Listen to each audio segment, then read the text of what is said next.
እኔ የምለው ትራውማ ሲባል በጣም የሚከብደኝ እና ሰው ላይ እንዲኖር የማልፈልገው ትራውማ ምን እንደሆነ ታውቃላችሁ? ሰው አስቀየመኝ ብሎ ሌላ ሰው መታወቅ የሚፈራ ሰው በማንኛውም መልኩ በፍቅር ግንኙነትም ይሁን በጓደኝነትም ይሁን በጉርብትናም ይሁን በፍርሃት ድጋሚ እድል ለሰው መስጠት የማይፈልግ ሰው ትራውማ ሆኖበት ሳይ በጣም ይጨንቀኛል። እንዴ እድል ስጡ እንጂ። እነዛ ሰዎች እኮ ምናልባት ጥሩ ጊዜያት አሳልፋችሁ አንድ ጊዜ በሆነ ምክንያት ሊሆን ይችላል የተቀያየማችሁት፣ ወይም ደግሞ በጣም ብዙ ጊዜ በድለዋችሁ ሊሆን ቢችልም እንኳን አንድ መልካም ነገር አሳልፋችሁ ነበረ።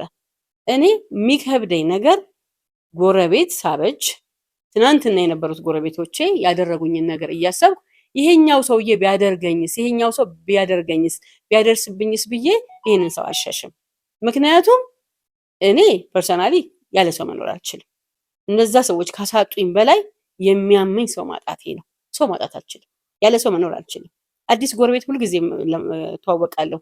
አዲስ ጓደኛ አበጃለሁ። በቃ አልችልም። አዲስ ወዳጆች አፈራለሁ። ምክንያቱም ከሰው ተለይቼ መኖር ስለማልችል እግዚአብሔር ይመስገን። ምንም ስለማልደረግ አይደለም፣ ከተደረግኩት በላይ ግን ሁልጊዜ ያረጉልኝን ያሳለፍናቸውን ጥሩ ነገሮች በእውነት በፍጹም ቀናነት አስባቸዋለሁ፣ እንጆ ያረጋቸዋለሁ፣ አወራቸዋለሁ ከሰዎች ጋር።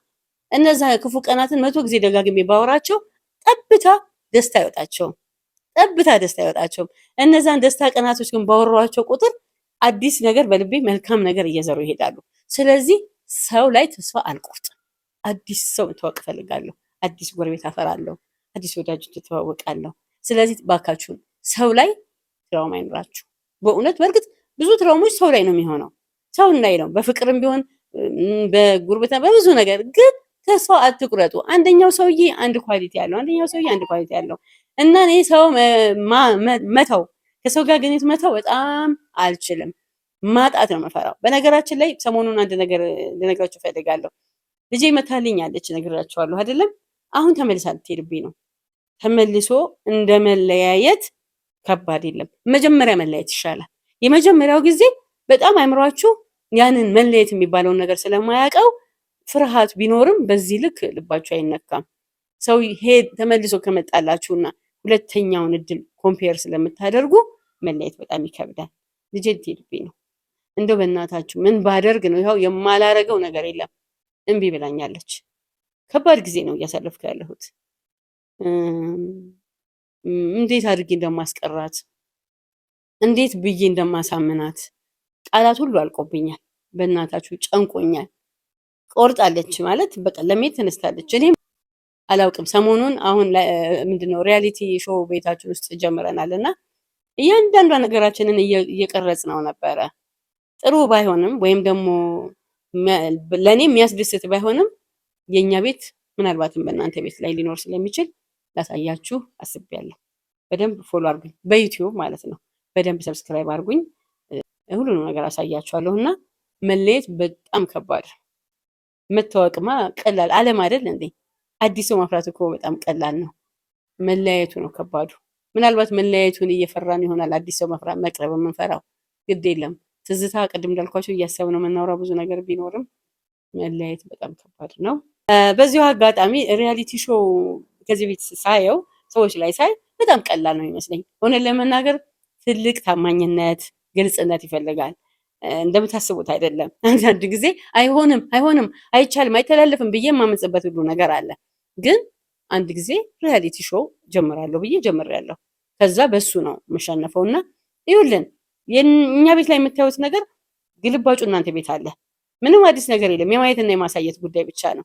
ግን ደግሞ ኑሮ፣ ህይወት፣ የጋራ ይሄ ፋሚሊ የሚባለው ነገር በምን አይነት ኮንፍሊክት ውስጥ እንደሚቆም በትክክል የምታዩበት ነው።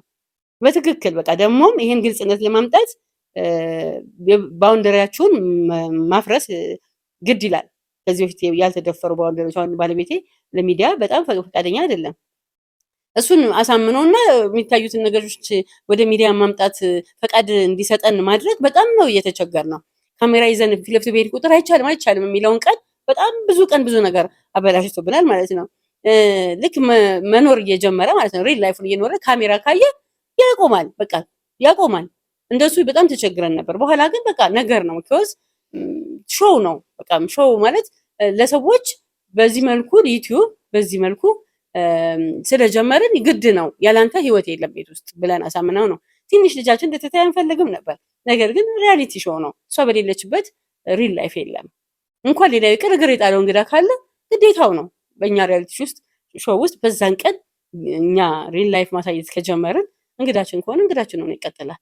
ምንም ማድረግ አይቻልም።